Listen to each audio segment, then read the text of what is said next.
The morning Edith Covington walked into Calder's flats with a single silver dollar pressed between her palm and her grief. The sky was the color of a bruise healing at its edges, purple and gold, and reluctant to let the night go. She had been walking since before dawn, the soles of her boots worn so thin she could feel every pebble on the hard-packed road, as though the earth itself was trying to remind her how little cushion remained between her and the world. Her dress was clean, because she had made sure of that. Whatever else had been taken from her, the farm, the cattle, the man she had loved for 11 years, they had not taken her dignity, and she intended to keep it wrapped around her shoulders like armor. Calder's Flats was not much of a town. It sat in the middle of the New Mexico territory like something a child had accidentally dropped and forgotten to pick up. A general store, a livery, a saloon that smelled of sawdust and regret, a church whose steeple listed slightly to the left as though it had given up arguing with the wind, and a land office that on this particular morning in the spring of 1882 had a hand-written sign tacked to its door. The sign read, "Public Land Auction. Saturday, May 6 th. All parcels to be sold to highest bidder, by order of Territorial Land Commissioner." Edith stood in front of that sign for a long moment. A woman beside her on the dusty boardwalk, old Agnes Pruitt, who ran the millinery and knew everything about everyone, clicked her tongue sympathetically. "That is your land on that list, Edith," Agnes said quietly. "Third parcel down, the Covington homestead, 40 acres and the creek." "I know," Edith said. She did not look away from the sign. "I know it is. What are you going to do?" Edith turned then, and Agnes saw something in those gray eyes that made the older woman take a half step back, not out of fear, but out of recognition. It was the look of a woman who had been knocked so far down that she had stopped being afraid of the ground. "I am going to that auction," Edith said, "and I am going to get my land back." Agnes Pruitt looked at the threadbare dress, the worn boots, the careful way Edith held herself as though one wrong movement might let something essential spill out. "Honey," she said gently, "do you have any money at all?" Edith opened her hand and showed the single silver dollar lying in her palm. It caught the morning light and glinted like something ridiculous. Agnes opened her mouth, then closed it. There was nothing useful to say. $1, Edith said, closing her fingers around it again. "But I have $1, and I have 2 legs to stand on, and I will be there when that auctioneer calls my parcel." She walked away then, and Agnes watched her go, watched the straight line of her spine and the measured cadence of her steps, and felt something entirely unexpected bloom in her chest, something that might have been hope, though she could not have said why. Edith had married Thomas Covington when she was 22 and he was 25. He had been broad-shouldered and sun-dark and had laughed at everything, even things that were not particularly funny, as though laughter were a gift he felt obliged to share with the world. They had built the homestead together, not metaphorically, but literally, with their own hands and a borrowed mule and a neighbor's help, and 2 summers of blistered palms and aching backs. The creek that ran through the eastern edge of the property had been the selling point, Thomas always said. Land with water was land with a future. They had been given 6 years together before the fever came. It moved through the territory in the autumn of 1880 like something biblical, touching some families and leaving others entirely alone with an arbitrariness that defied explanation. Thomas had been sick for 8 days. On the 9th day, Edith had sat beside his bed in the gray pre-dawn and held his hand, and felt the exact moment when the warmth began to leave him, and she had understood, even before he stopped breathing, that everything was about to change in ways she could not yet measure. She had a daughter, Clara, who was 9 years old, and she had 40 acres, and she had a small herd of cattle that she had managed alone through the first winter after Thomas died with a stubbornness that had impressed even the most skeptical of their neighbors. But the second winter had been brutal, and she had lost cattle to the cold and to illness, and by spring she had been forced to take out a loan against the property to buy seed and to keep Clara fed and clothed.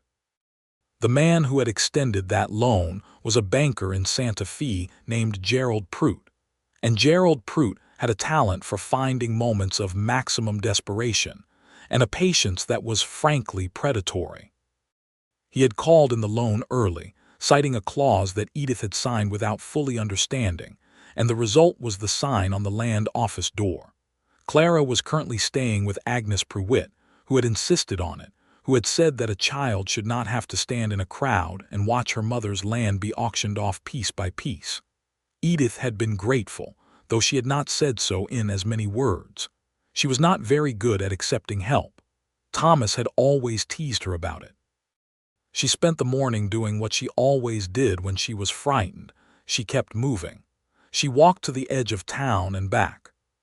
She sat on a bench outside the general store and watched the riders come in, and the wagons roll past, and the gradual accumulation of people that signaled a significant event. The auction was drawing men from miles around. Ranchers and speculators and men whose suits were too new and whose eyes were too sharp, who had come from Santa Fe and from Albuquerque with money in their pockets and maps in their saddlebags and intentions that had nothing to do with Edith Covington or her 11-year-old creek or her 6-year-old house, with the garden Thomas had planted in the 2nd year of their marriage. It was while she was sitting on that bench, watching the street fill up, that she first noticed Emmett Whitaker. He was hard to miss, not because he was the biggest man in Calder's Flats, though he was tall, broad across the shoulders in a way that spoke of genuine labor rather than pretension, with a rancher's build and hands that were scarred and calloused from years of real work. And not because he was the best dressed. He wore a plain gray shirt and dark trousers and well-worn boots, and a hat with a brim that had been shaped by wind rather than fashion. He was hard to miss because of the quality of stillness he carried with him. In a street full of men who were busy being important or busy being seen, this man was simply standing beside his horse at the hitching post outside the land office, reading what appeared to be a folded document, and paying absolutely no attention to anyone around him. His horse was a big sorrel mare with a white blaze down her nose, and she stood as quietly as her owner, occasionally flicking her ear at flies but otherwise perfectly content. Edith, who had grown up on a ranch and who knew horses the way she knew scripture, recognized a well-treated animal. The mare's coat was clean and her hooves were trimmed, and she had a relaxed quality that spoke of consistent, patient handling. The man looked up from his document and his eyes swept the street in the automatic way of someone accustomed to open spaces and the occasional need for situational awareness. They passed over Edith once, then returned. He did not stare, it was nothing like that. It was more like recognition, though they had certainly never met. He simply looked at her for a moment with brown eyes that were calm and direct. Then he looked away again, tucking the document into his breast pocket. Edith looked away too. She had other things to think about. The auctioneer arrived at 10:30.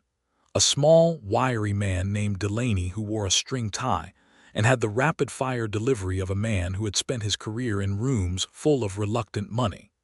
He set himself up on the steps of the land office with a wooden podium and a list and a hammer, and began calling the crowd to order with a practiced efficiency that Edith found both impressive and deeply unsettling.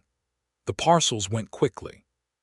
3 pieces of grazing land to a rancher from over the mountain who bid, with the quiet authority of a man who had done this before. A building lot in town to one of the sharp-suited men from Albuquerque who barely looked up from his own papers when he named his price.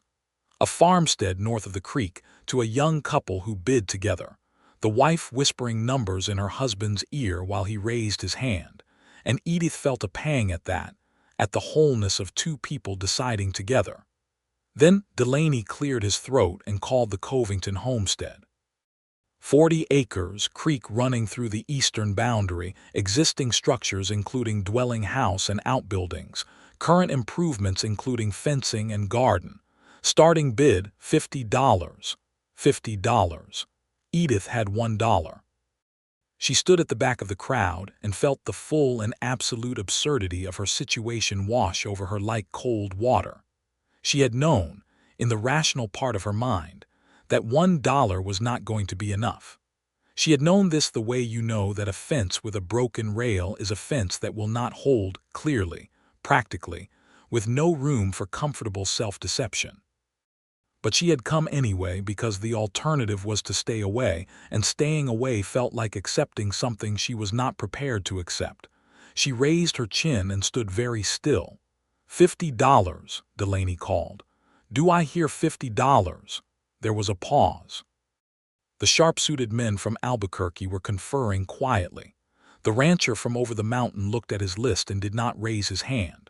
One of the other bidders rubbed his jaw thoughtfully. And then from the edge of the crowd a voice said, $50. Edith turned. It was the tall man with the sorrel mare. He had moved up to the edge of the crowd and was standing with his hat in his hand and his bid in the air as though it were the most natural thing in the world. Delaney nodded. $50, do I hear 60? Do I hear $60 for this fine piece of creek-watered property? The crowd murmured. The Albuquerque men looked at each other. Someone in the middle raised a hand and said, 60. Edith felt her heart drop through the floor. The tall man said, 70. 80, said the Albuquerque man. 90, said the tall man. A longer pause. The Albuquerque men were calculating. One of them leaned toward the other and said something, and the other shook his head, and then they both stepped back slightly, which in the language of auctions meant they were done. $90, Delaney called, scanning the crowd with the practiced eye of a man who could smell a bid forming. $90 for the Covington homestead. Do I hear 100? $100. Silence. Going once at $90. Silence. Going twice.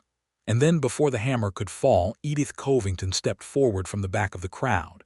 She did not know what she was doing. She knew with absolute certainty that it was irrational and that it would accomplish nothing material.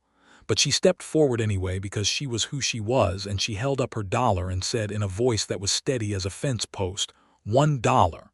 The crowd went very quiet. People turned to look at her. Some of them knew her. She could see the recognition moving through the crowd like a wave. The widow Covington, Thomas Covington's wife, the woman whose land this used to be, standing here in her clean, threadbare dress with her chin up and her $1 in the air. Delaney blinked at her.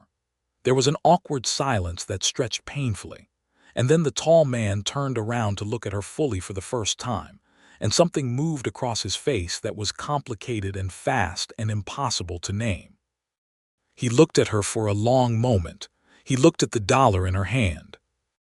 He looked at the straight line of her back and the steadiness of her gray eyes and the slight trembling at the corner of her mouth that she was working very hard to control. He turned back to the auctioneer. I withdraw my bid, he said. The crowd erupted. Delaney stared at him. Sir, the high bid stands unless I withdraw my bid, the man said again very clearly. The standing bid is $1 from the lady in the back. Delaney looked at him. He looked at the crowd. He looked at Edith. He looked back at the tall man, who was looking at him with the steady patience of someone who was prepared to wait for as long as necessary. $1, Delaney said slowly. Do I hear anything over $1? The Albuquerque men had stepped completely back. The other bidders were watching with the fascinated, slightly stunned expressions of people witnessing something they had not expected and could not quite categorize. No one raised a hand. Going once at $1, Delaney said. No one moved. Going twice at $1. Silence. The hammer came down. Sold to the lady for $1. Edith stood very still for a moment, because her legs had gone uncertain, and she was not entirely sure they would hold her. Then she walked forward through the crowd which parted for her, and she took the deed that Delaney held out to her with both hands, and she looked down at it, and it said Covington Homestead, and her name was on it, and it was hers. She pressed it to her chest and closed her eyes and breathed. When she opened them, the tall man was standing a few feet away, hat still in his hand, watching her with that same calm, direct gaze. Up close, she could see that he was perhaps 30 or 32, with a jaw that had not seen a razor in 2 or 3 days and lines at the corners of his eyes that came from squinting into the western sun, and an expression that she could not quite read. You withdrew your bid, she said. I did, he said. Why? He considered the question with a seriousness that she found unexpected. Because that land belongs to you, he said. I could see that plain enough. You don't know me, she said. You don't know anything about me or my land. No, he agreed. But I know what a person looks like when they're fighting for something that matters. And I know what it looks like when someone's been wronged. He paused. My name is Emmett Whitaker. I have the ranch over the ridge on the Cimarron side. I came to bid on the water rights parcel, which is a different matter. She looked at him for a moment. Edith Covington, she said. I know, he said. Your husband built a good fence along the southern boundary. I rode past it once, maybe 4 years ago. Something caught in her throat at the mention of Thomas, but she kept her chin up. He did, she said. He was a good builder. I'm sorry for your loss, Emmett said, and the simplicity of it, no extra words, no performance, just those 4 honest syllables was the thing that almost undid her right there in the middle of the crowd, which was beginning to disperse around them as Delaney moved on to the next parcel. Thank you, she said, because there was nothing else to say. He nodded and put his hat back on. He seemed about to say something else, then appeared to think better of it. Good day, Mrs. Covington, he said, and walked back toward his sorrel mare. Edith stood holding the deed with both hands and watched him go, and she thought that he was the most peculiar person she had met in a very long time, and that she did not know what to do with any of what had just happened, and that she needed to go get Clara from Agnes Prewitt's house and go home.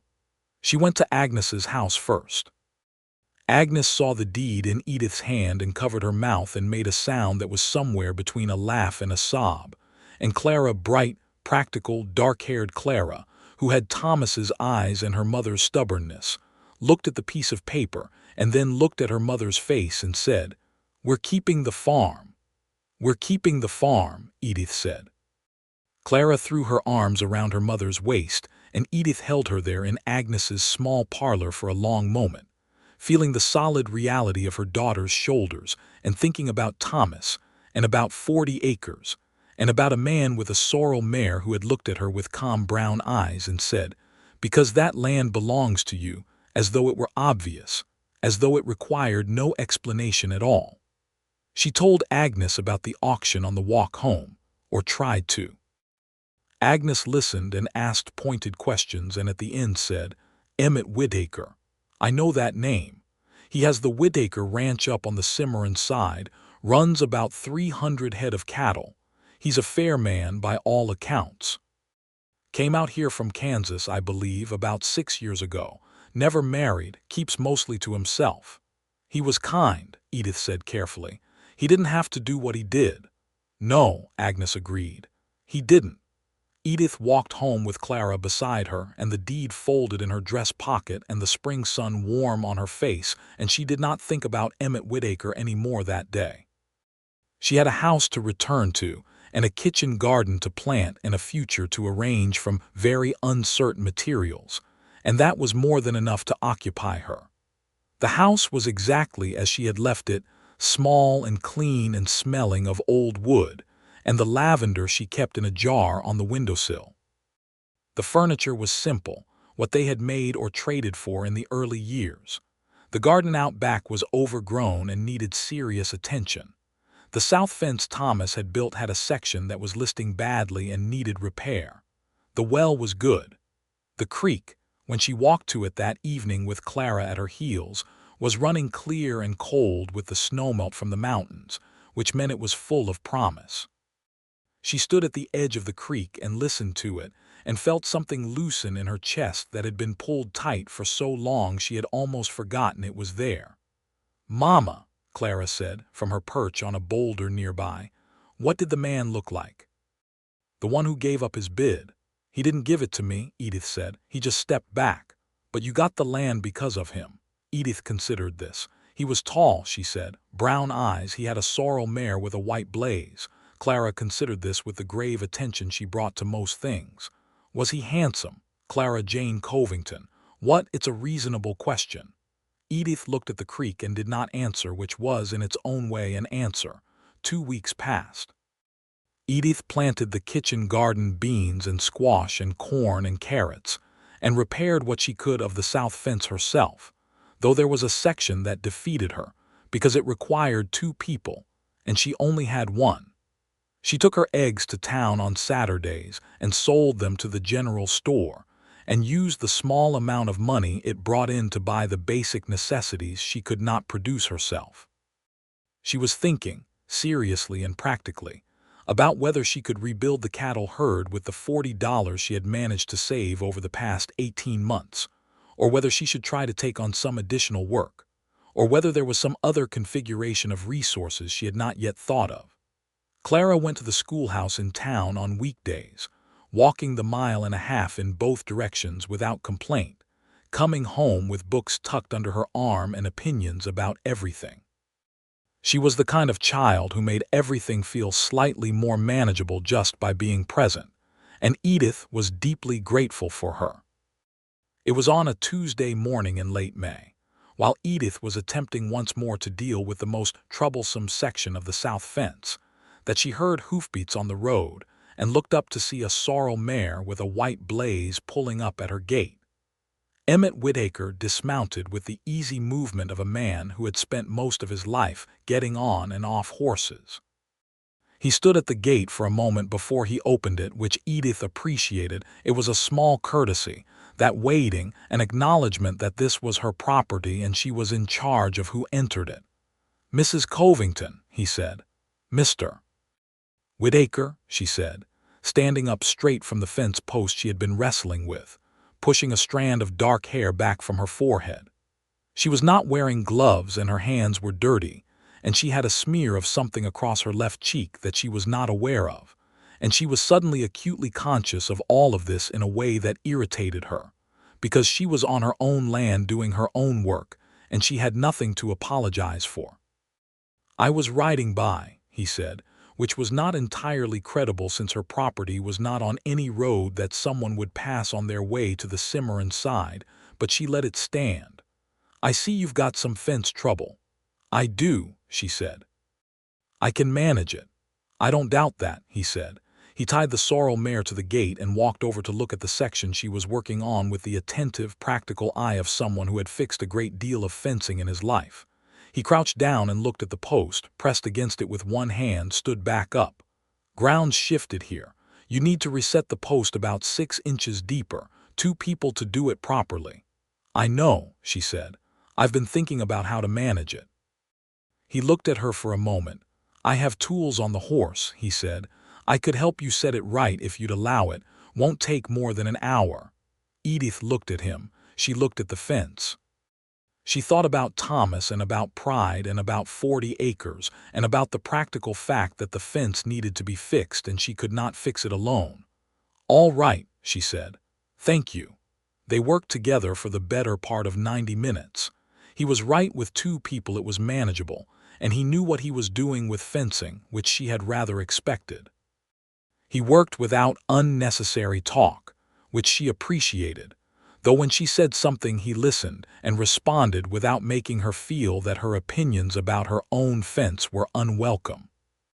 They reset the post and restrung the wire and stretched and secured it, and when they were done Edith stood back and looked at it and felt a solid, practical satisfaction. "Coffee," she said. It was the least she could offer. "If it's not trouble," he said. They sat on her porch in the 2 chairs that Thomas had made in the 3rd year of their marriage, and she poured coffee from the pot she had left warming on the stove, and they drank it in the dappled shade of the cottonwood that grew at the corner of the house. The Cimarron country rolled away to the west, and the sky was enormous and pale blue, and a red-tailed hawk was making broad circles above the creek. "How long did you have the place?" he asked. 6 years before Thomas died," she said. "Another 1.5 years since, so a little over 7 years counting from when we broke the ground." "Good land," he said. He was looking out over the property with an expression that was respectful, she thought. Genuine. "The best," she said, and meant it. "What are your plans for rebuilding the herd?" She told him honestly, including the part about not having quite enough capital and the calculations she had been working through. He listened without interrupting, and when she was done he said, "I've got 2 heifers I'd sell for fair price. Recent calvers, both healthy. It would be a start." She looked at him carefully.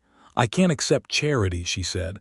"I said I'd sell them," he said, "at fair price. That's not charity, it's commerce." "What's fair price?" He named a figure that was below market but not insultingly so. She negotiated it up slightly because she was who she was and the principle of the thing mattered, and he took the adjusted price without argument, which told her that he had expected the negotiation and had left room for it, which told her something else about him that she filed away. "I can pay you half now and half at the end of summer if that suits," she said. "It suits," he said. He finished his coffee and thanked her and went back to his mare and rode away, and Edith sat on the porch for a little while after he was gone, looking at the fixed fence and thinking about things that she did not quite have words for yet. Clara came home that afternoon in a state of heightened curiosity because Agnes Prewitt's niece, who sat next to her at school, had apparently reported that she had seen a man tying up a sorrel mare at the Covington gate that morning. Who was he? Clara asked, setting her books on the kitchen table with the studied casualness of a 9-year-old who was not trying to appear interested. "A neighbor," Edith said. "He helped me fix the south fence." "Is he the same man from the auction?" Edith paused her stirring of the pot on the stove. "Yes," she said, "and he came all the way over here just to help with the fence. He also offered to sell me 2 heifers at a fair price." Clara was quiet for a moment. "He sounds nice," she said. "He seems to be," Edith said, and went back to stirring. The 2 heifers arrived 3 days later, led over from the Whitaker ranch by a young hand named Billy Coe, who was perhaps 16 and impressively enthusiastic about everything. He had a note from Emmett, a brief and practical thing that confirmed the price they had agreed on, and included a few words about the heifer's feeding habits and health history, which Edith appreciated for being exactly the kind of useful information that mattered and nothing that didn't. She wrote a receipt for the first payment and sent it back with Billy Coe and went out to look at the heifers, who were both red and white and appeared to be exactly what Emmett had said they were, healthy and strong and a very good start. "We're ranchers again," she told Clara that evening, and Clara, who was feeding the heifers scraps of apple through the fence rails, turned and grinned at her, and it was such a complete echo of Thomas's smile that Edith had to look away for a moment. June settled in warm and dry and busy. Edith had the garden and the cattle and the house and the eggs and the regular trip to town, and somewhere in the rhythm of all of it, she found something that was not quite happiness yet, but was the shape of happiness. A sense of direction, of forward motion, of life continuing in a form she recognized as her own. She saw Emmett Whitaker in town on a Saturday morning in mid-June, outside the general store. He tipped his hat and she nodded, and they exchanged a few words about the weather, which had turned hot and dry and was making everyone anxious about water. "Your creek is running well?" he asked. "Well enough," she said. "The mountain snowpack was good this year." "It was," he agreed. He shifted his weight and looked at her in a way that she had begun to recognize, a kind of careful, considered looking, as though he was always thinking before he spoke, and the thinking sometimes took a moment. "I've been meaning to say something," he said, "about the auction. I'm sorry if what I did was, that is, I hope you didn't take it as charity," she said. "Yes," she looked at him steadily. "I did initially," she said, "and I didn't like it." He nodded, accepting this. "But then I thought about it more carefully," she said, "and I decided that what you did was just see something clearly and act accordingly, which is a different thing." He looked at her for a moment. Something in his expression shifted very slightly, like light changing. "That's a generous reading," he said. "It's an honest one," she said. "Good day, Mr. Whitaker. Good day, Mrs. Covington." She walked away and did not look back, and she was aware of a warmth across her shoulders that had nothing to do with the June sun.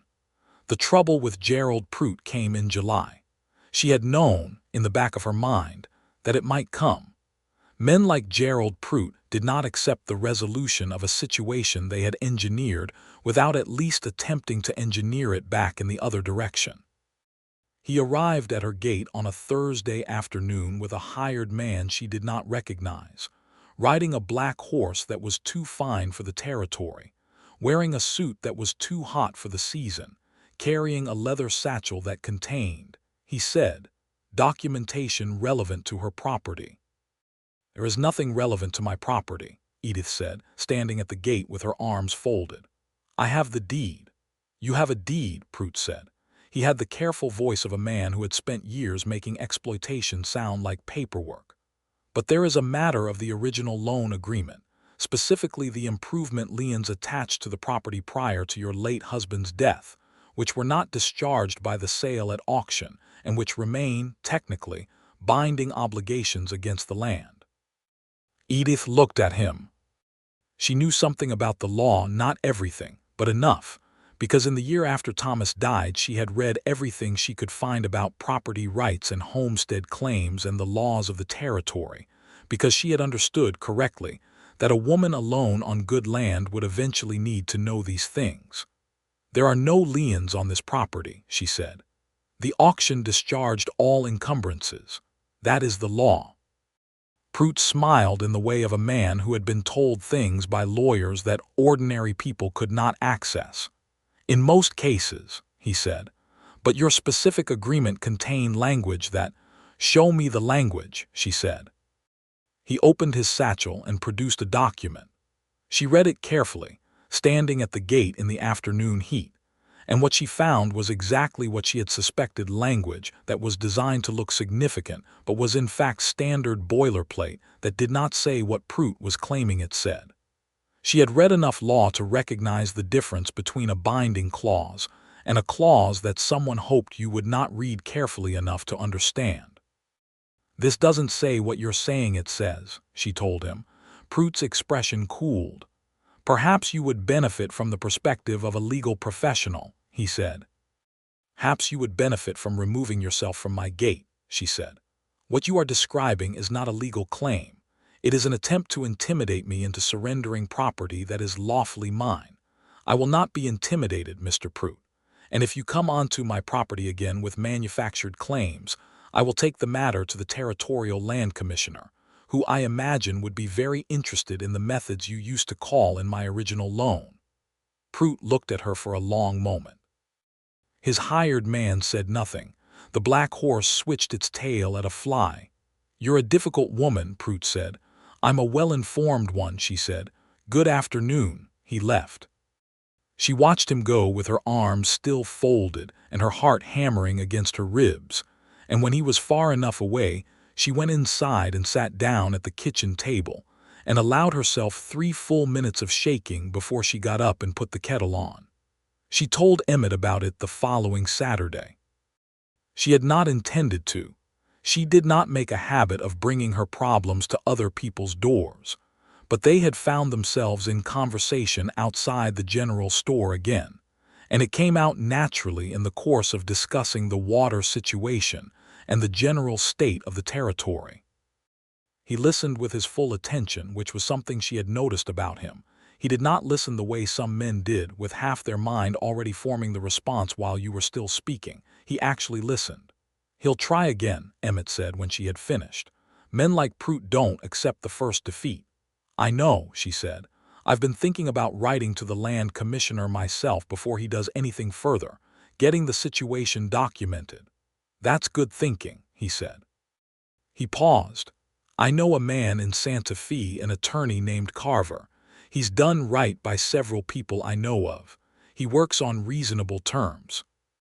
I could write you a letter of introduction if you'd want it." She considered this. It was not charity, it was a connection, a name, the kind of thing that people who had been in the territory longer than she had accumulated naturally. "Thank you," she said. "That would be useful." He wrote the letter that week and left it at the general store with her name on it, and she collected it on her next Saturday trip and wrote to the attorney in Santa Fe, and received back a response that was clear, professional, and reassuring.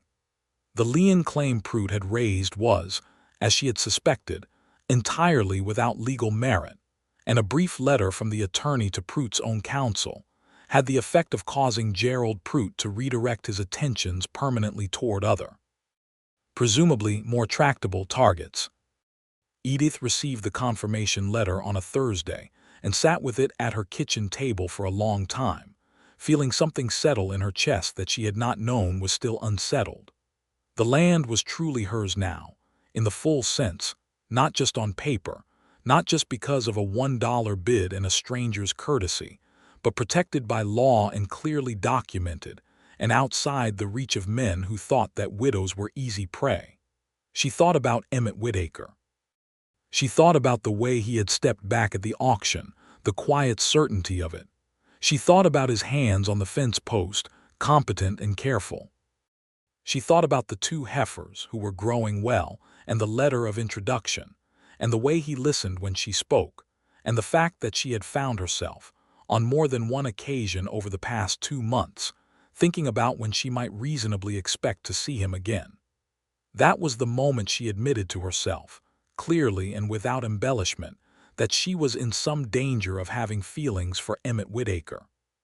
She sat with this admission for a moment, then set it carefully to one side and went out to check on the heifers, because she was a practical woman, and the heifers needed checking and feelings could wait until she had the time and space to think about them properly.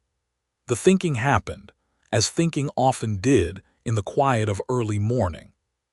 She was in the habit of rising before Clara and before full light, making coffee and sitting at the kitchen table in the gray stillness, and letting her thoughts arrange themselves in whatever order they chose.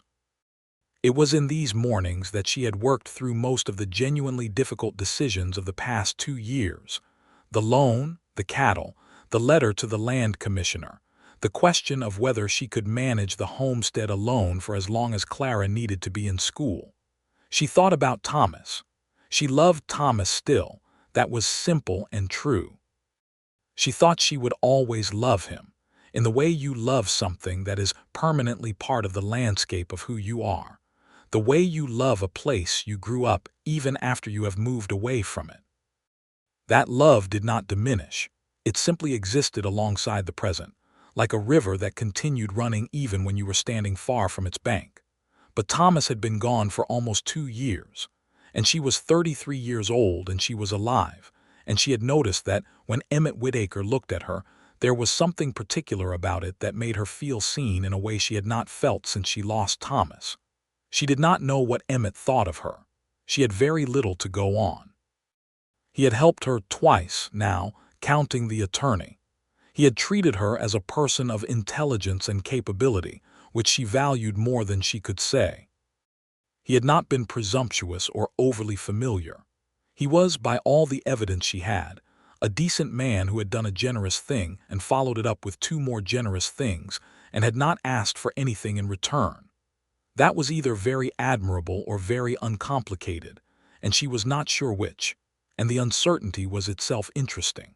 She poured another cup of coffee and thought about the sorrel mare and the way he had said, "That land belongs to you," as though it were obvious. The summer fair in Calder's Flats happened in early August, as it did every year, a gathering in the town square with tables of food, and a fiddle player and games for the children, and the particular social levity that came from people who had been working hard in the heat being given a legitimate excuse to stop for a day. Edith went with Clara, who disappeared immediately into a cluster of schoolmates, and had to be periodically located to ensure she had eaten something.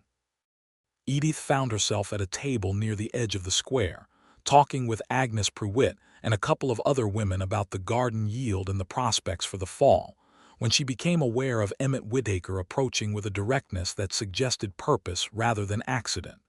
He was wearing a clean shirt, she noticed. Dark blue, pressed, the kind of thing a man wore when he had made a decision about how he wanted to appear. He had shaved recently. He still wore his usual hat, tilted at the angle that was simply the angle his hat existed at. "Mrs. Covington," he said. "Ladies." He nodded to Agnes and the others, who nodded back with varying degrees of overt interest. Agnes's expression was a particular kind of careful blank that Edith recognized as her attempting not to look delighted. "Mr. Whitaker," Edith said, "I was hoping," he said, and then paused in the way she had come to recognize the thinking pause, the gathering of the right words. "I was hoping you might walk with me a moment if you're not otherwise occupied." Agnes made a sound that she converted very quickly into a cough. Edith did not look at her. "Of course," she said. They walked to the quieter edge of the square, where the cottonwoods made shade and the fiddle music was pleasant and muted. The summer evening was cooling toward something bearable, and the light had turned that particular gold that New Mexico managed in late afternoon, the kind that made everything look simultaneously more and less real. Emmett was quiet for a moment. They stopped near the fence at the edge of the square. He was looking at the mountains. "I've been thinking," he said. "About what?" she said. He turned to look at her. "About whether I have the right to say what I've been thinking," he said. "Given that I haven't known you long, and given your circumstances, and given that I may have entirely misjudged the situation." Edith looked at him steadily. "Say it," she said. "I'm not delicate, and I'd rather know what you mean than spend time guessing." He almost smiled at that. "No," he said, "I don't imagine you are delicate." He looked at her for another moment. "I would like to call on you, formally I mean, if that's something you would consider." The directness of it surprised her, though she supposed it shouldn't have. It was consistent with everything else she knew about him. He did not dress things up or come at them from the side. He thought, and then he said the thing he had thought. She was quiet for a moment herself. "I have a daughter," she said. "She is the primary consideration in every decision I make." "That speaks very well of you," he said. "I would expect nothing different." "I've been a widow for less than 2 years," she said. "I am not, I don't." She stopped, reorganized. "I am still finding my footing," she said. "I cannot promise anything about where that footing will eventually be." "I'm not asking for promises," he said. "I'm asking if I might call on you, nothing further than that."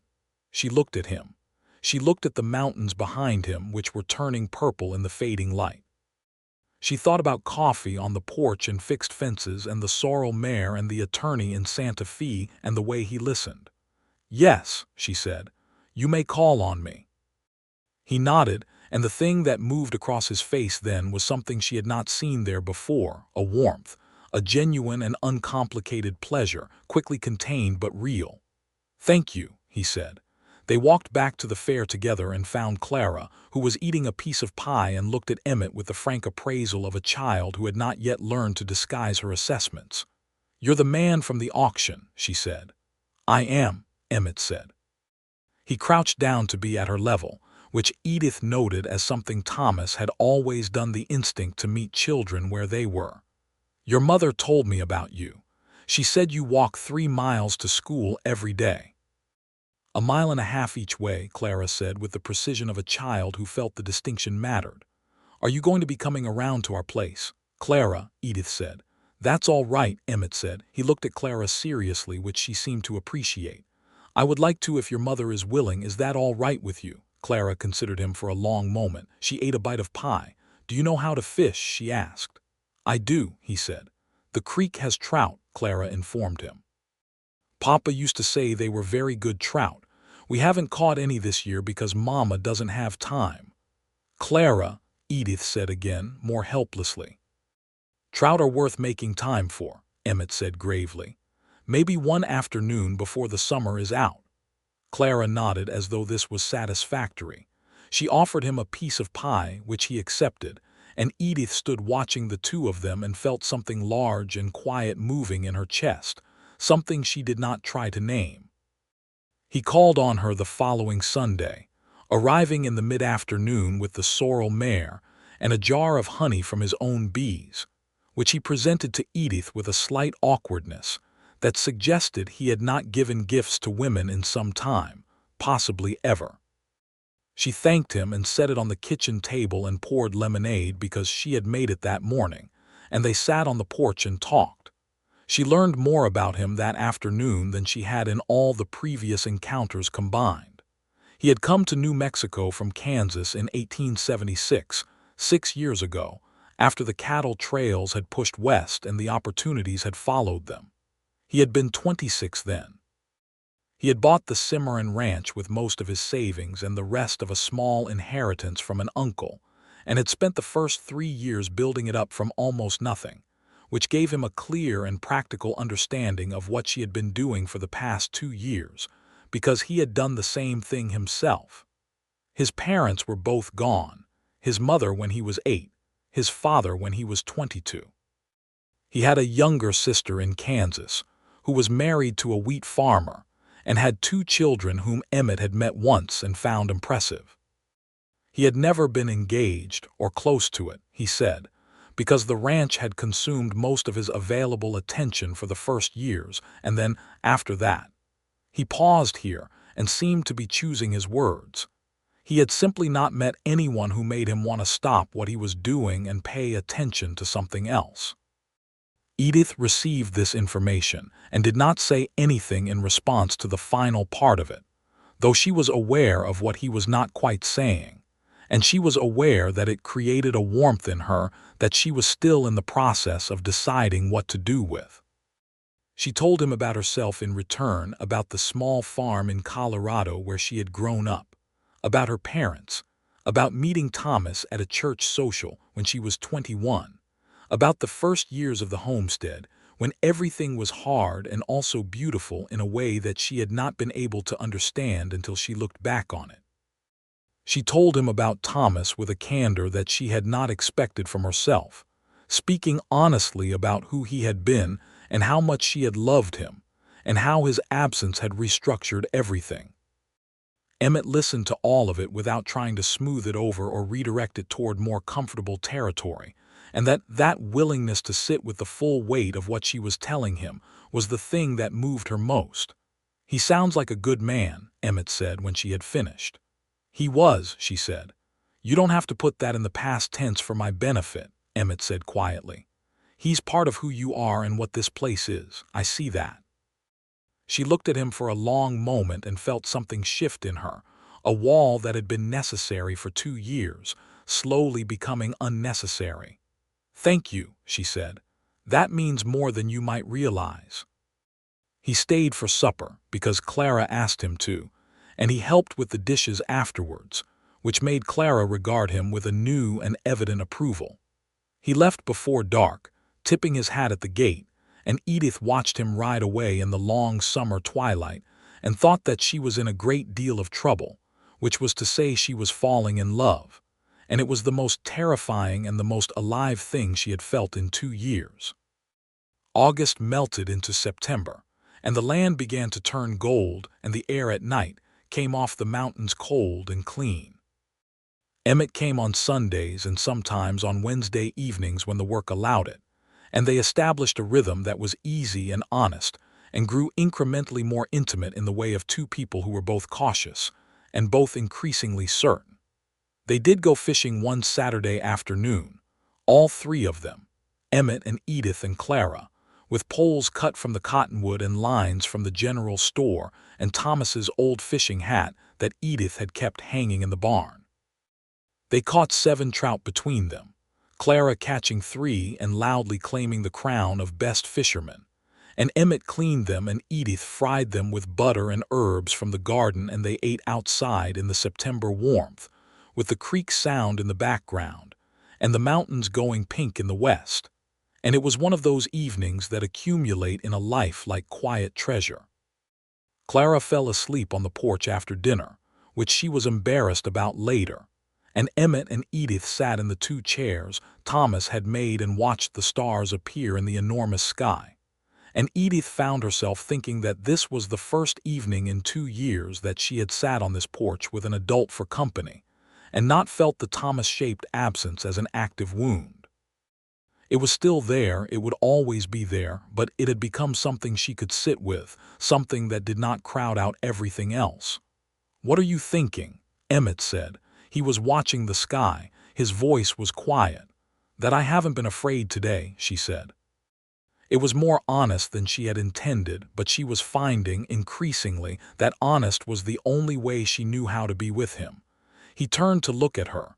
The starlight was enough to see by. "Good," he said. She looked back at him, and for a moment the air between them was very still and very full, and she knew that he wanted to say something more, and she knew that he was holding it carefully in consideration, giving her space, giving them both space, which was another thing about him that she had come to value. He was not in a hurry. He understood that good things take time to become what they are. "Emmett," she said. "Yes." "I think," she stopped, organized. "I think you should know that this means something to me, all of this." She gestured slightly, meaning him, meaning the evenings, meaning everything. He was quiet for a moment. "It means something to me too," he said. "More than I know how to say correctly." "You said it correctly," she said. He smiled then, a real smile, full and warm, the kind she had seen only occasionally, but that transformed his face entirely. He reached out and took her hand where it lay on the arm of the chair, just covered it with his own for a moment, and she turned her hand and held his. They sat like that until Clara stirred and blinked awake and immediately wanted to know what time it was, and the moment dissolved into the ordinary business of putting a child to bed. But Edith carried it inside with her like something she intended to keep. October came, and with it the harvest and the preparations for winter, and the satisfying, exhausting labor of a farm going into its dormant season with its stores laid by. Edith put up preserves and dried corn and smoked the last of the beef she had slaughtered in September, and she could look at the root cellar and the pantry shelves and feel, for the first time in 2 years, genuinely prepared for what was coming. The heifers had done well. She was thinking about adding 2 more head in the spring. Emmett had offered to help with the winter preparations in the way he always offered, practically, specifically, with no pretense that it was anything other than what it was. He helped her stack the cord of wood she had bought from a man in town, and he helped her make sure the house was properly sealed against the cold, checking the windows and the roof with the same methodical attention he brought to everything. And when he found that the north-facing bedroom window was letting in a draft, he fixed it without fanfare, and said only that she should check for it again in February. Clara, by this point, had adopted Emmett with the wholehearted pragmatism of a 9-year-old who had decided something was a good idea and saw no reason to be indirect about it. She saved pieces of information to tell him on his next visit. She brought home things from school she thought would interest him: a drawing of a hawk she had done in the margin of her slate, a description of a science lesson about the water cycle that she thought was relevant to creek management. He received all of it with great seriousness and always asked follow-up questions, which made her feel, correctly, that he was actually paying attention. Edith watched this and felt something that was simultaneously beautiful and complicated. Beautiful because her daughter was happy. Complicated because she understood that if she let herself fully love this man, and she was close, she was very close, then so would Clara, and Clara had already lost one father, and the weight of that was not something Edith could be careless with. She told Emmett this one evening in mid-October, sitting at the kitchen table after Clara had gone to bed. She said it plainly. The way she said most things: here is the thing, here is what it means, here is why it matters. He listened with his usual complete attention, and when she finished he folded his hands on the table and looked at them for a moment. "I understand," he said. "I would not ask you to take that risk lightly, and I would not take it lightly myself." He looked up at her. "I am not going anywhere, Edith. That is what I can offer. I don't have perfect certainty about the future, no one does, but I am not going anywhere." She looked at him for a long time. "All right," she said. "All right." "I believe you," she said. "That's what I mean, I believe you."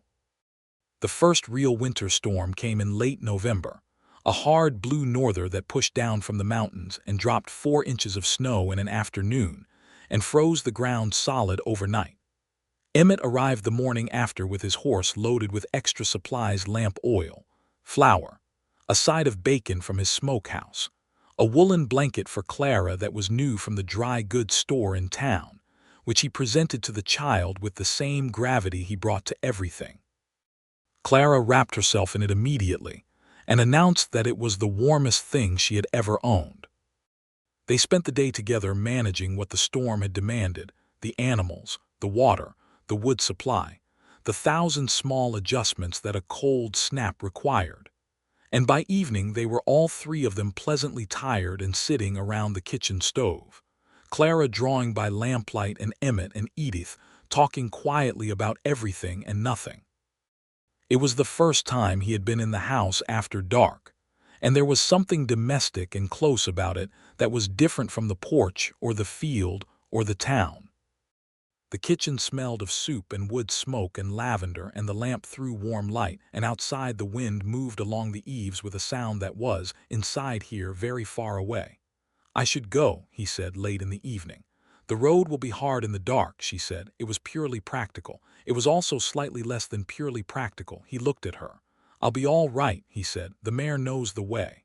"I know," she said. She stopped. "What?" She looked at him across the table. The lamplight was between them, warm and steady. "I don't want you to go," she said. It was simple and true, and she was not embarrassed by it. He was still for a moment. Then he said, "Edith," just her name, in a voice she had not heard from him before, low and steady and full of something that had been very carefully contained for a long time. "Yes," she said. He reached across the table and took her hand. He turned it over and looked at it for a moment, at the roughness of it, at the evidence of everything she had done with it, and then he looked up at her. "I love you," he said. "I should have said it before now. I've known it for a while." She looked at him and felt it moving through her, the completeness of it, the rightness, like coming back to a place you had not realized you missed until you saw it again. "I love you too," she said. "I didn't know I would again. I'm glad that I do." He squeezed her hand and held it, and they sat in the lamplight while the wind moved outside and Clara breathed softly in her sleep at the table, pencil still in her small hand, and it was the most peaceful moment Edith had inhabited in longer than she could cleanly remember. He did stay that night, in the barn, which was the proper arrangement and which he had offered and she had accepted, and in the morning she made breakfast for all of them, eggs and bacon and biscuits, and the three of them ate at the kitchen table with the winter sun coming in the east window, and it was ordinary and extraordinary all at once. Emmett proposed to Edith on a Sunday in December, on the porch, in the winter cold. He had been planning it. She could see that in the way he had been slightly more deliberate than usual all morning, the way he had stayed after Clara had been sent to feed the chickens, the way he turned his hat in his hands. He did not have a ring, he said, though he intended to remedy that as soon as possible. What he had was the fact that he loved her, and that he believed, with every reasonably certain bone in his body, that they could build something good together, her and Clara and him and the land and the years ahead, whatever shape they took. He said that he had meant it when he said he was not going anywhere. He said that he would spend whatever time it took earning the full trust of Clara, and that he understood the weight of what that meant. He said that he was not asking her to stop loving Thomas or to set aside what she had built here, only to let him be part of it going forward, for as long as they both had. Edith listened to all of it with her hands in her lap, and the cold wind moving her hair, and the mountains white behind him, and the creek sound from the bottom of the property. And when he was done she said, "Yes, of course yes." He exhaled, a long, slow exhale that told her he had been more nervous than he appeared. She laughed at that, a genuine laugh, the kind she had not produced in so long that the sound surprised even her. He looked at her with that full, warm smile and then reached out and brought her to him, and she went willingly, and he held her there on the cold porch with his arms around her and his chin on the top of her head, and they stood together for a long time, just stood there, being the answer to each other. Clara received the news that evening with a careful solemnity that lasted approximately 30 seconds before dissolving into a very loud and sustained expression of enthusiasm that sent the cat skidding under the bed. She asked a battery of practical questions. Where would they live? Would Emmett bring his horse to their barn? What would she call him? And they answered them all honestly and carefully. And at the end Clara said, with the finality of a child who has made a decision, "I'll call you Emmett. Papa is Papa. Emmett is Emmett. That's fine." "That is very fine," Emmett agreed. "And we're keeping the farm," Clara said. It was not quite a question. "We're keeping the farm," Edith said. And Emmett will manage his ranch, and we will figure out between us how to make both things work, which I believe we are capable of." "Obviously," Clara said, and went back to her drawing. They were married in February, in the listing church with the steeple that tilted slightly to the left, with Agnes Prewitt and her husband on one side, and Billy Coe from the Whitaker Ranch, and the minister and Clara, and a handful of friends and neighbors who had watched this story unfold, and were genuinely pleased by where it had arrived. Edith wore her best dress, which Agnes had quietly, without making a thing of it, improved significantly with some additional fabric and a set of buttons that had cost Agnes her own money, which Edith had found out about afterward and had felt she should be more annoyed about than she actually was. Emmett wore a proper suit that was new and fit him well, and that Edith suspected he had ridden to Santa Fe to acquire, though he said only that he had needed something more appropriate for the occasion. The ceremony was brief and sincere. When the minister asked if anyone had objections, Clara said, very loudly, "Obviously not," which generated significant laughter and a look from her mother that she received with complete composure. When Emmett said "I do," his voice was steady and his eyes were on Edith, and she felt it settle over her like something she had not known she was cold without. They drove home after the reception, which was at Agnes's house, and which went on longer than anyone had planned because the fiddle player showed up and could not easily be argued with.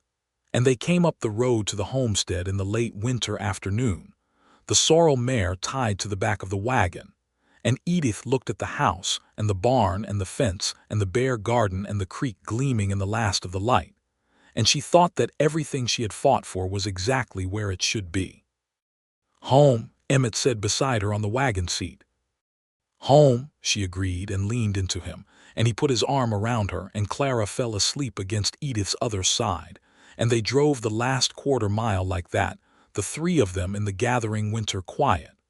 Spring came again, as it always did, entirely indifferent to everything that had happened in the winter and entirely glorious for it. The garden went back in. The creek ran high and cold. The cattle had wintered well, both Edith's heifers and a portion of Emmett's herd, which he had moved to the better-watered grazing on her property, while leaving his experienced hands to manage the Cimarron side. He rode between the two properties most days, and it was demanding, and sometimes the distances were hard, and they were already talking about the longer-term arrangement. What combination of the two properties and operations made the most sense over time? It was during these conversations that Edith discovered something about Emmett that she had not fully apprehended before, that he was actually asking for her opinion, not performing the asking.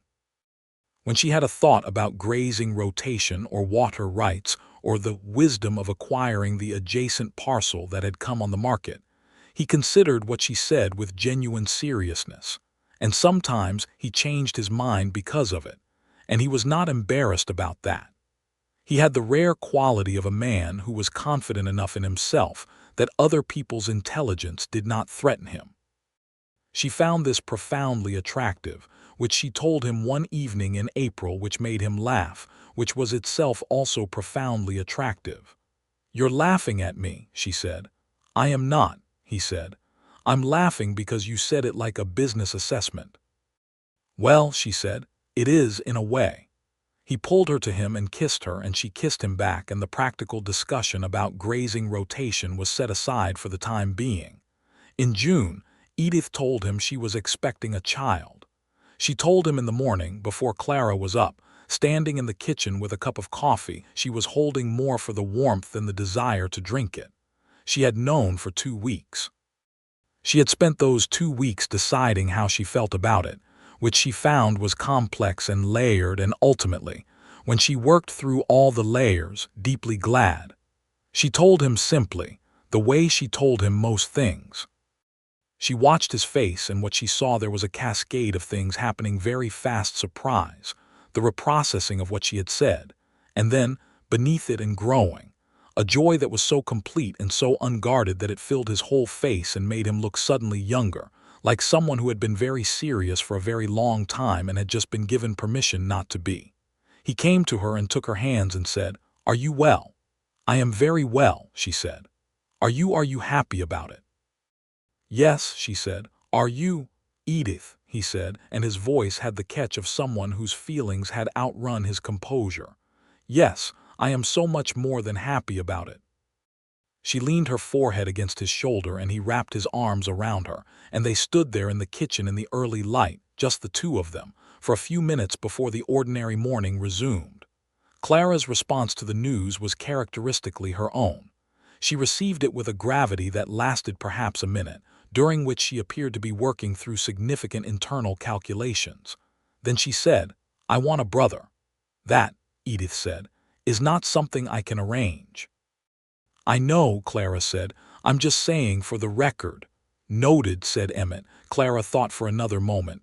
"Will I have to share my room?" "Eventually," Edith said. "When the baby is old enough." "All right," Clara said, "but I get to put my drawings on my side." "That seems fair," Emmett said. Clara went back to her breakfast. "I think this is good," she said, the way she might report on the weather. "I think this will be good." "I think so too," Edith said. The summer was busy and warm and full of the specific joy of things going right after a period in which very little had. Edith managed the homestead and the pregnancy with her characteristic practicality, accepting help when it was genuinely necessary and not when it wasn't, which Emmett had by this point entirely accepted as simply who she was. He did not fuss over her, which she was grateful for. He did, however, quietly take over the heavier physical work without making a pronouncement about it, which she pretended not to notice, which he knew she noticed. They hired a young woman from town, Della Marsh, who was 17 and capable and needed the work, to help Edith in the mornings through the late summer and into the fall. Clara appointed herself Della's supervisor, a role that Della accepted with good humor. Emmett's hands on the Cimarron ranch were reliable, and by midsummer they had worked out a rotation that allowed him to spend most of his time at the Covington homestead, which had begun, by gradual and natural process, to become known simply as the Whitaker place, though Emmett had specifically said that the deed remained in Edith's name, which it always would. She had looked at him when he said that long and steadily. "You didn't have to do that," she said. "I know," he said. "It's your land. It always was." In October, on a Thursday morning that was crisp and blue and smelled of falling leaves and the particular clarity that comes with the end of summer, Edith gave birth to a son. The midwife who came from town was a solid, experienced woman named Mrs. Hale, who had delivered more babies in the territory than she could count, and she ran the proceedings with a calm authority that Edith found immensely reassuring. Emmett was outside in the fall air with Clara and Billy Coe, who had come over for the occasion because Billy had an instinct for being where things were happening, waiting with the specific and helpless patience of someone who has been excluded from the most important thing and cannot change that fact. When Mrs. Hale opened the door and said, "You have a healthy boy," Emmett stood up from the fence rail where he had been sitting and said nothing at all for a moment, and Clara grabbed his arm and said, "I told you," and Billy Coe whooped and got a look from Mrs. Hale that reduced him to immediate silence. The boy was named Thomas James Whitaker Thomas for the man who had built this place, James for Emmett's father, in a naming that was both a honoring of what had been and an acknowledgement of what was now. It was Edith who suggested the Thomas, and Emmett who received the suggestion with a quiet gravity that told her she had done exactly the right thing. Clara held her brother for the first time with the careful, serious concentration of a child who understood that something significant had been placed in her hands. "He's very small," she observed. "He'll get bigger," Emmett said. "His face is red," she said. "That will also improve," said Edith from the bed. Clara looked at her brother's face for a long time. Then she looked up at Emmett. "Good," she said, as she had said when she was told about the baby, with the finality of someone who has assessed a situation and found it satisfactory. "Good," Emmett agreed.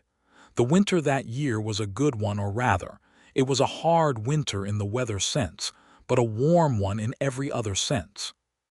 The house that had felt, for 2 years, like it was built for 3 and only occupied by 2, was full in the way a house is supposed to be full, with voices and movement and a baby who made his opinions known, and a 10-year-old who had strong opinions about everything, and a man who sat at the kitchen table in the evenings, and read or worked on the accounts with the unhurried attention of someone who was exactly where he wanted to be. There were hard days, as there always were. The work was relentless, and the land asked everything of you, and there were mornings that were very cold and afternoons that were very long, and moments of worry about the cattle and the water and the money and the 100 practical anxieties that were simply the texture of this life. None of that changed. But in the evenings, on the porch in summer or by the stove in winter, Edith would sit with Emmett and look at what they had made together and feel something that she had stopped expecting to feel again, the specific safety of being known by someone. Not protected from difficulty, not kept from the hard things, but known, seen. Held in the regard of someone who understood who she was and found it entirely enough. She thought about the day of the auction sometimes. She thought about the single silver dollar in her palm and the morning light on the sign and the sound of the hammer coming down.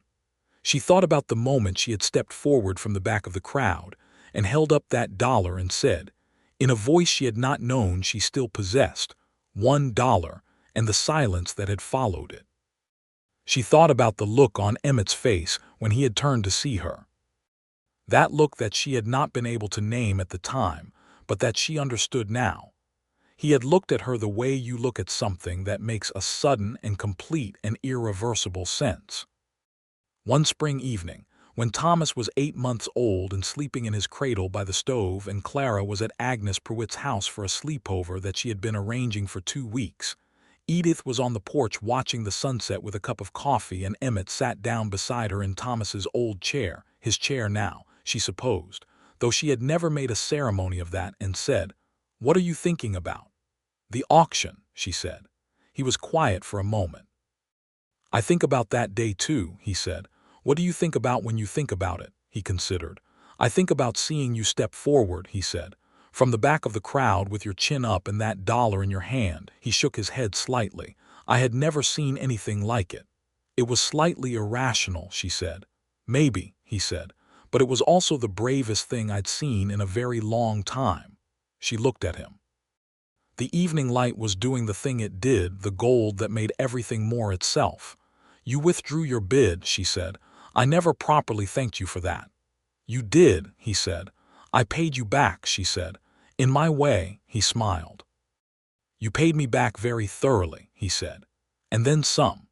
She laughed at that, and he laughed, and the baby stirred inside at the sound but did not wake, and the mountains turned from gold to pink to purple, and the first stars appeared, and the creek ran on below, Thomas's creek, their creek, the one that had made this land worth fighting for, running cold and clear as it always had, indifferent and essential and endlessly, faithfully itself. 2 years passed, and they were good years. The ranch grew. Emmett and Edith combined the operations fully by 1884, managing both properties as a single enterprise with a reasonable crew of hands and a reputation in the territory for fair dealing and solid cattle. Clara, who was 11 and then 12, was growing into someone who had her mother's directness and her father Thomas's humor, and something all her own that was increasingly recognizable as a particular and formidable intelligence.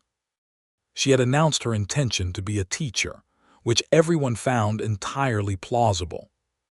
Thomas, little Thomas, who had his father's brown eyes and was already showing signs of the same considered, deliberate temperament, learned to walk in the spring of 1884, which he did with a solemnity that made everyone who witnessed it try not to laugh, because he treated each step as a matter of great importance, which in a way it was.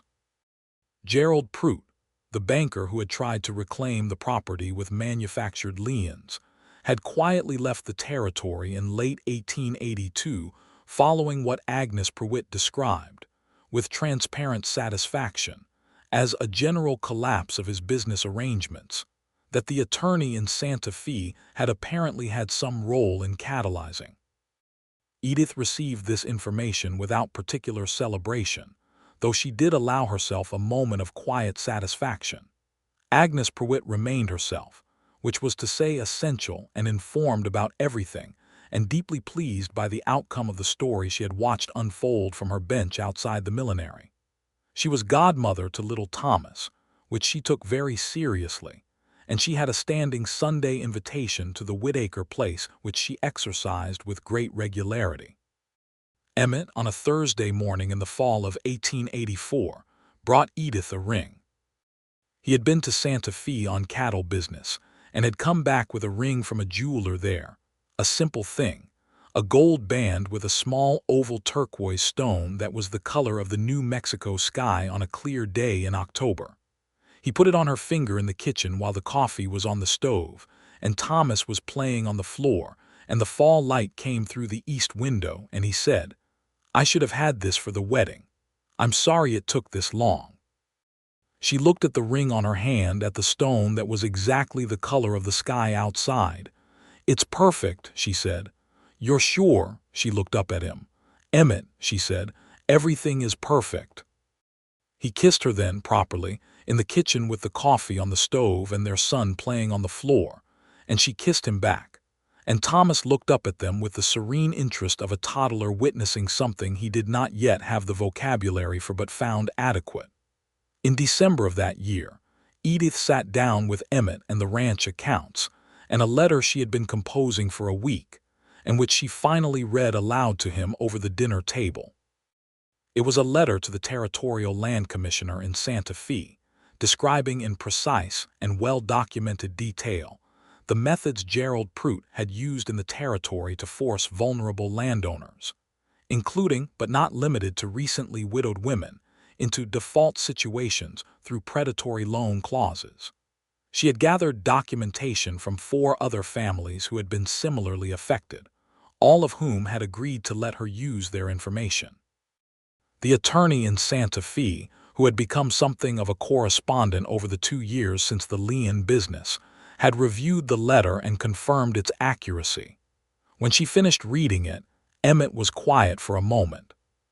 "You've been working on this for a while," he said. "Since the summer," she said. "I kept thinking about the other people, the ones who didn't have a dollar and a stubborn streak and someone who stepped back at the right moment." He looked at her for a long time. "Send it," he said. She sent it the following Monday. The response from the Territorial Land Commissioner was slower than she would have liked but more substantive than she had expected. A formal inquiry was opened. Pruitt's business practices were examined, and 3 families in the territory eventually recovered land they had lost through similar means. It was not a perfect resolution. It was the law in 1884, which was imperfect in ways that ran much deeper than one dishonest banker. But it was something, and Edith had learned over the past 2 years that something was often what was available, and the question was whether you were willing to do the work of obtaining it. Spring came around again to the Whitaker place, as it always did, and the garden went back in and the creek ran high with snowmelt, and the cattle came off winter range looking better than expected, and Clara walked her 1.5 miles to school, and Thomas took his serious, deliberate steps around the yard, and Emmett rode out in the morning and came back in the evening, and the house was full of voices and lamplight and the smell of things cooking and the sound of the creek if you listened for it. And the sky was enormous, and the mountains were always there on the horizon, and the land was hers and his and theirs, and it ran down to the water that Thomas Covington had stood beside once and said, "Land with water is land with a future." He had been right about that, as it turned out. He had been right about most things. Edith stood one April evening at the edge of the creek, as she sometimes did in that hour when the light was changing and the day was not quite done with itself. She had come without purpose, the way you go to a place that knows you. The water was cold and clear and made its own continuous sound, the sound that had been here before any of them and would be here after. She heard footsteps behind her, slow and familiar, and then Emmett was beside her, standing with his hands at his sides looking at the water the way she was. "Clara's got Thomas," he said. "They're feeding the chickens. Clara's teaching him to count the eggs," Edith said. "She told me this morning she's decided he needs to understand numbers early." He laughed quietly. "God help him. God help all of us," she said. They stood beside the water in the April light, and the mountains were to the west going gold, and the hawk was making its broad circles, and the air smelled of cold water and spring and everything that was still ahead of them. She reached for his hand and he took hers, and they stood there together, two people at the edge of a creek in the middle of the New Mexico Territory in 1885, with the whole evening in front of them and the house behind them and the children coming, somewhere, with the eggs. She had come to Calder's Flats with $1 and her head held high, and she had stood in front of an auctioneer and said the most irrational and the most necessary thing she had ever said. And a man had turned around and looked at her with calm brown eyes and seen something that was true, and had done something that had changed everything, and here they were. Here they were. The creek ran on, and the light held for another hour, and when the children called them in for supper they went together, side by side, across the land that had always been worth fighting for.